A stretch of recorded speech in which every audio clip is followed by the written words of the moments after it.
ओम शांति। आज 31 जनवरी 2025 के महावाक्यों के मनन चिंतन में प्यारे मीठे बाप दादा ने कहा, मीठे बच्चे, पुण्य आत्मा बनना है तो अपना पोता मेल देखो। कोई पाप तो नहीं होता, तो हमें रोज अपना स्वयं का, पूरे दिन का, संकल्पों का, बोल का और कर्म का पोता मेल देखना होता है कि हम कहीं भूल नहीं कर रहे हैं, श्रीमत के खिलाफ तो कोई कर्म नहीं कर रहे हैं, किसी आत्मा का दिल तो नहीं दुखा रहे हैं, पाप तो नहीं कर रहे हैं। बाबा हमें रोज रोज इसलिए समझाने देते हैं कि 63 जन्मों के पाप हमारे सर पर हैं। इस पुरुषोत्तम संगम युग पे हर श्रीमत की पद्म पद्म गुना कमाई है, पर अगर पाप होते हैं तो उसकी 100 गुना सजा भी है। तो पहले ही बोझा है सर पे और चढ़ा ले तो फिर बाबा की याद नहीं पाएगी, पुराने विकर्म चुकतो नहीं हो पाएंगे। किसी भी आत्मा का मनसा वाचा कर्मणा द्वारा दिल दुखाना पाप, और संतुष्ट करना, खुश रखना पुण्य। कई बार हमारे सुकर्म से, बाबा की श्रीमत से किए हुए कर्म से भी अगर सामने वाली आत्मा संतुष्ट नहीं होती है तो हमें उसकी चिंता नहीं करनी। हमें हमारे कर्म पर फोकस करना है कि मैं जो कर्म कर रहा हूँ वो बाबा की श्रीमत के अनुसार है, दूसरों का मैं दिल नहीं दुखा रहा हूँ। वो उसको गलत तरीके से लेता है, गलत भावना से लेता है, संतुष्ट नहीं होता है, तो उसमें कहीं कोई दोष नहीं है। बाबा ने एक मुरली में कहा था कि 95% आत्माएं तो संतुष्ट हो जाती हैं, 5% की छूट है अगर वो संतुष्ट नहीं होती हैं तो। आपने देखा होगा कि ब्रह्मा बाबा से भी कई आत्माएं संतुष्ट नहीं थी या खुश नहीं थी, तो उसमें कोई पाप या हर्जा नहीं है। तो रोज पोता मेल देखने की आदत बाबा ने आज हमें समझानी दी कि लौकिक में भी, संसार में ऐसे बहुत सारे ब्रह्मा बाबा ने लोगों को देखा था जो रात को अपना पोता मेल निकालते थे। तो वो ज्यादातर अच्छे लोग होते हैं, अच्छी आत्मा होती है, महान आत्मा होती है। वैसे तो हम महान नहीं कहेंगे, पावन तो अच्छा ही कहा है, महान तो सिर्फ देवी देवता ही होते हैं, पर अच्छी आत्मा होती हैं क्योंकि वो अटेंशन देती हैं अपने कर्मों पर कि मैं कोई भूल तो नहीं कर रहा हूँ, किसी को दुख तो नहीं दे रहा हूँ, गलत कर्म तो नहीं कर रहा हूँ।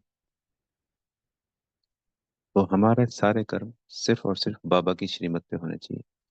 बाबा ने एक पॉइंट पे और हमारा ध्यान दिलवाया कि अगर किसी बीके से भी हमको कोई मत मिलती है तो हमें उस पर अटेंशन देना है कि ये श्रीमत के अनुसार है, क्योंकि हमें सारी श्रीमत बाबा के द्वारा मिली हुई है। अगर किसी बीके के द्वारा हमें श्री कोई मत मिलती है और वो श्रीमत के अनुसार नहीं है तो उसको हमें छोड़ देना है।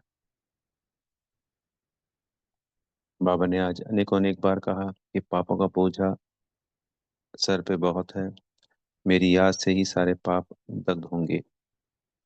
दूसरा, हमें रोज पोता मेल रखना है, टेंशन देना है कि हमसे कोई विक्रम तो नहीं हो रहा है बार बार।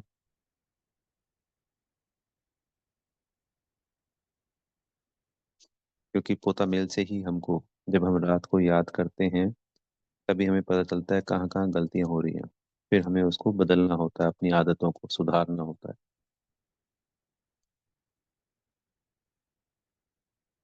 तो इस तरीके से हम अटेंशन देंगे तब हम आगे बढ़ पाएंगे, और जो हमें परमात्मा से, बाबा से सर प्राप्तियां होनी है वो सब प्राप्तियां हो पाएंगी। फिर बाबा ने आज प्रश्न उत्तर में बताया कि कौन सा सबसे बड़ा पाप है। तो कुदृष्टि रखना, तो क्रिमिनल आई करना, हमेशा बाबा क्रिमिनल आई शब्द यूज करते हैं, आज कुदृष्टि कहा बाबा ने। तो कुदृष्टि से बचना है, किसी पे भी कुदृष्टि कैसी भी नहीं जानी चाहिए। पापा ने इसके लिए कहा कि युगल जोड़े में भी जाती है और कुमार कुमारियों में भी जाती है, तो इस पे पूरा अटेंशन देना है। जो सबसे पहला विकर्म होता है, दृष्टि पड़ने के बाद ही संकल्प क्रिएट होता है। तो दृष्टि गई, दृष्टि जितनी क्रिमिनल होती है उतने ही संकल्प अशुद्ध होंगे और फिर मनसा में उथल पुथल होएगी। बाबा ने कहा, अगर मनसा में माया के तूफान जरूर आएंगे, पर उसको कर्मणा द्वारा नहीं करना है कभी भी। अब तो बाबा, ये पुरानी मुरलियां हैं, सन 65 की आसपास की। अब तो बाबा कहते हैं मनसा में भी ऐसे विकर्म या संकल्प नहीं आने चाहिए। ये उस वक्त की बात है, क्योंकि तभी बाबा कहते हैं कि स्वयं को आत्मा समझ, हम दूसरों को आत्मा देखेंगे तो हमारे अंदर फिर ये बुराइयां, ये विकर्म वाले संकल्प और ये क्रिमिनलाई ये नहीं होगी। तभी बाबा कहते हैं ना, एक आंख में बाबा, एक आंख में वर्षा, एक आंख में बाबा शिव बाबा और एक आंख में बाप दादा, अलग अलग हमें बातें बताते हैं। तो हम अगर ऐसे विजुलाइज करेंगे तो आंखों में जो क्रिमिनल पन्ना है वो समाप्त हो जाएगा, और जब हम आत्मा का पाठ पक्का करेंगे तब भी वो समाप्त हो जाएगा। तो ये कुदृष्टि ही सबसे ज्यादा नुकसान पहुंचाती है, इसके लिए बाबा ने कहा उस जगह से हट जाना चाहिए।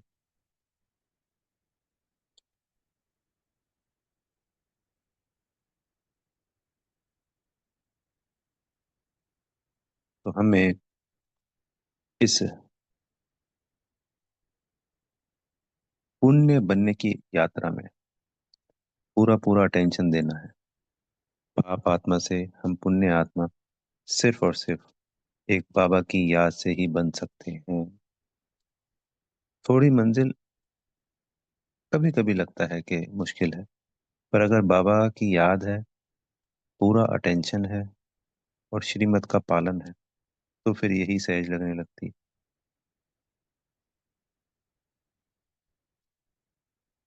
जो भी अगर भूल चूक होती है, कोई कमी है, वो दिल से बाबा को अर्पण जरूर बतानी है। होता मेल लिख के बताएं। जिस वक्त जाने अनजाने कोई भूल हुई है, उसी क्षण भी बाबा को वो भूल हम सौंप सकते हैं कि ये भूल मुझसे हुई।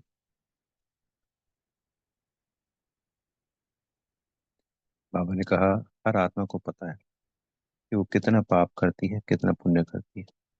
अपने इस जन्म में हमने बाबा का बच्चा बनने से पहले भी सभी ने, सबको पता होता है, क्योंकि अब ज्ञान मिल गया। पहले तो नहीं पता था कि वो पाप है, ये पाप है। पर जब ज्ञान मिला तो समझ में आया, अरे ये तो, ये भी पाप में है, ये भी पाप में है। तो वो पोता मेल भी पापा को दे देना होता है, वो सबको पता ही है। अगर अभी तक नहीं दिया है हमने तो दे देना चाहिए, लिख के दे देना चाहिए सारे जीवन का पोता मेल। तो बाबा कहते हैं कि जिस तरीके से हमें हर आत्मा को पता होता है, ऐसे आपको भी पता है, और आपको इस बात पे अटेंशन देना है।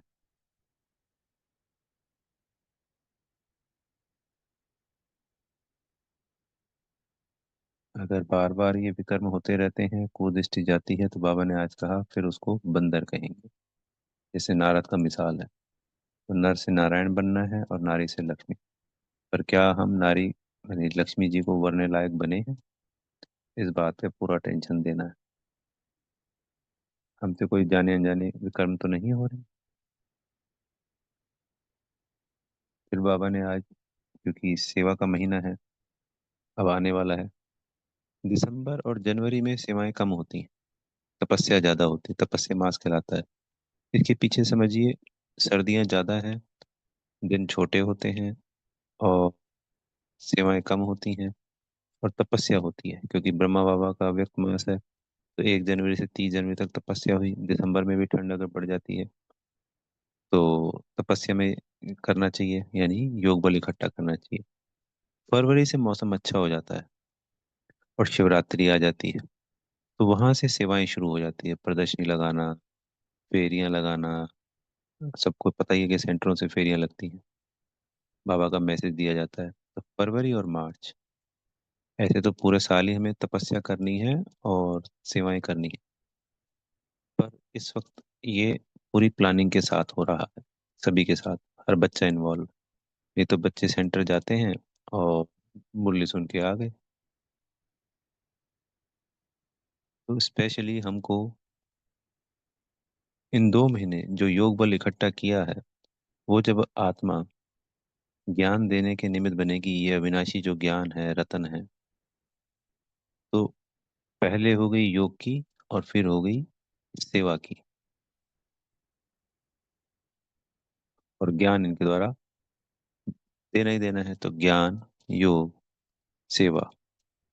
और चौथा सब्जेक्ट है धारणा।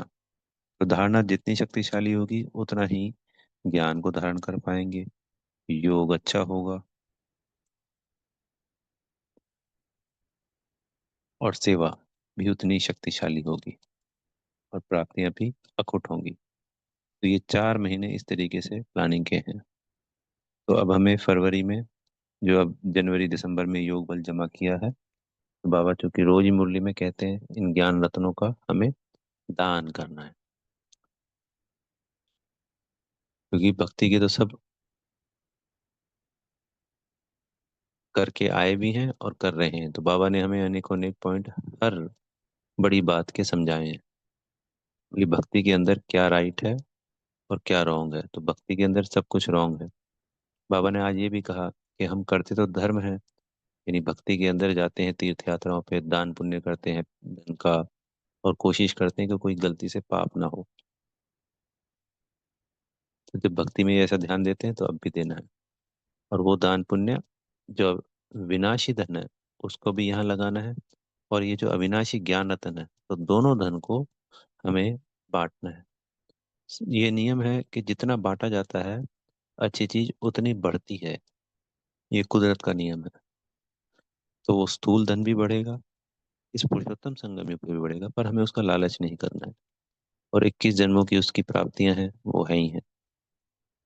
और अविनाशी ज्ञान रत्नों को भी बांटना है, उससे बेहद की खुशी की प्राप्ति होती है।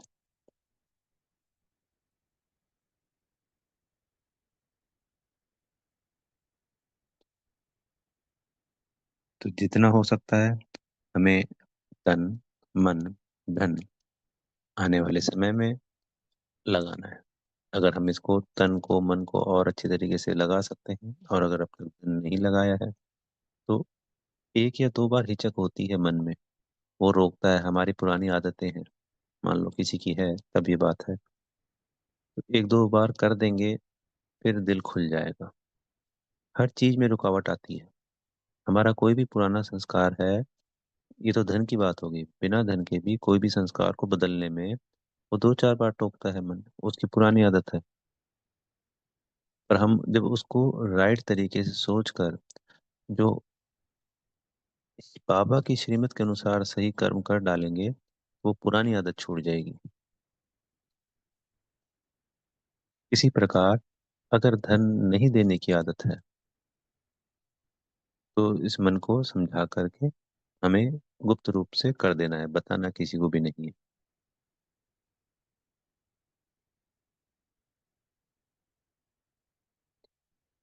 फिर बाबा ने कहा आज एक और पॉइंट, कि कहीं पे भी बैचेस जरूर रखने हैं, और पैम्पलेट लाखों की तादाद में छपाने हैं। भले वो पीछे से छपेंगे, हम तो लाखों की तादाद में नहीं, हमें तो लेने हैं। तो बैचेस के ऊपर समझाना है, ये सेवा है। दूसरा, पैम्पलेट छपवा के जब हम किसी को समझाते हैं तो एक पैम्पलेट जरूर देना है। तो उसमें अनेकों अनेक बाबा ने अलग अलग बातें बताई हैं, कि बाबा आए हैं, ब्रह्मा बाबा के द्वारा ये ज्ञान दे रहे हैं, उनको साकार में तो आना ही पड़ता है। फिर कहा कि कभी कभी ब्रह्मा बाबा जैसे बॉम्बे गए, दिल्ली आए सेवा के निमित्त, तो हमारे लिए तो वो, हमें पता है कि वो बाप दादा है, पर उनको थोड़ी पता है, उनके लिए तो एक साधारण मनुष्य है। पर अगर कोई पूछे तो हमें क्लियर करना है कि ये हमारे बाप दादा है।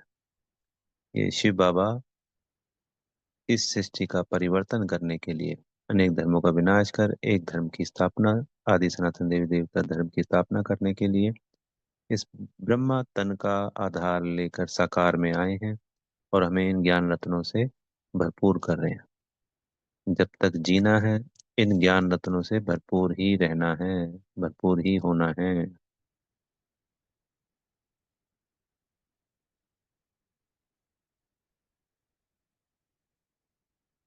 तो अगर हम बैच नहीं लगाते हैं तो हमें बैच भी लगाना है, उससे सेवाएं होती हैं। कोई पूछता है तो फिर हमें उसके ऊपर समझानी देनी होती है।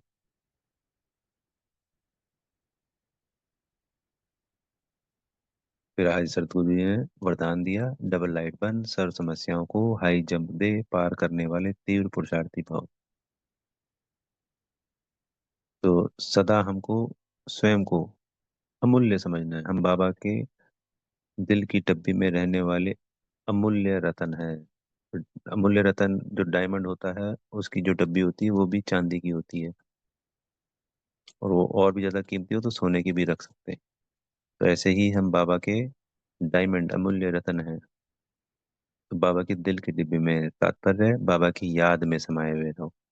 सदा बाबा को याद करते रहेंगे तो मुश्किल अनुभव नहीं होगी। फिर बाबा ने कहा, क्योंकि याद में रहेंगे तो सहज योगी भी बन जाएंगे, राजयोगी भी बन जाएंगे। पर अगर बाय चांस कोई मुश्किल आ जाती है, हम भूल जाते हैं, चूक हो जाती है, और कैसी भी भूल चूक होती है, तो हमें बाप दादा के सामने बैठ जाना है और बाबा के वरदानी हाथ का स्वयं के ऊपर अनुभव करना है। इससे सेकंड में ही उस समस्या का हल मिल जाएगा। तो ये वरदान हमें मिलना है। इस वरदान को बार बार अपने आप को जैसे बाबा के पास गए परम धाम किरणें ले रहे हैं, तो इस वरदान को अपने में समाना होता है कि मैं इसका स्वरूप बन गया हूँ, हर कल्प कल्प बना हूँ, अब भी बन गया हूँ। और उसको वरदान को दिन में अनेकों बार हम याद कर सकते हैं। जैसे कि मैं डबल लाइट बन सर्व समस्याओं को हाई जंप दे पार करने वाला तीव्र पुरुषार्थी आत्मा हूँ। तो जैसे वो लेते हैं ना सोमा, उस तरीके से हम वरदान को स्वयं पे उसका स्वरूप बन सकते हैं। बाद में तो प्रैक्टिकल में बनना है, पर अभी तो हमें संकल्पों से उसको शक्तिशाली बनाना है। फिर स्लोगन में था कि सहयोग की शक्ति से असंभव को भी संभव बना देंगे। तो सहयोग की शक्ति, चाहे लौकिक परिवार है चाहे अलौकिक परिवार है, सदा तैयार रहना चाहिए हमको। आज के सकाश देने वाले पॉइंट में बाबा ने कहा कि समय के प्रमाण आज सकाश देने में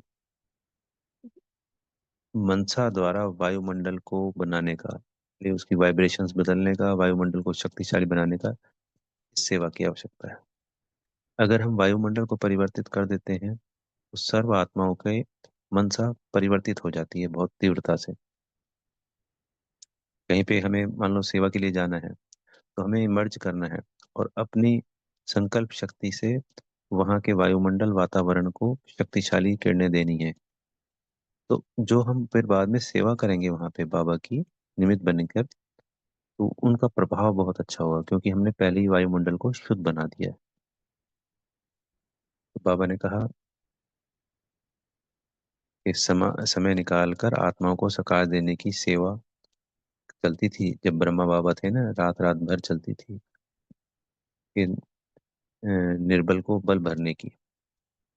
ऐसे ही हमें फॉलो फादर कर कर ये सेवा करनी है।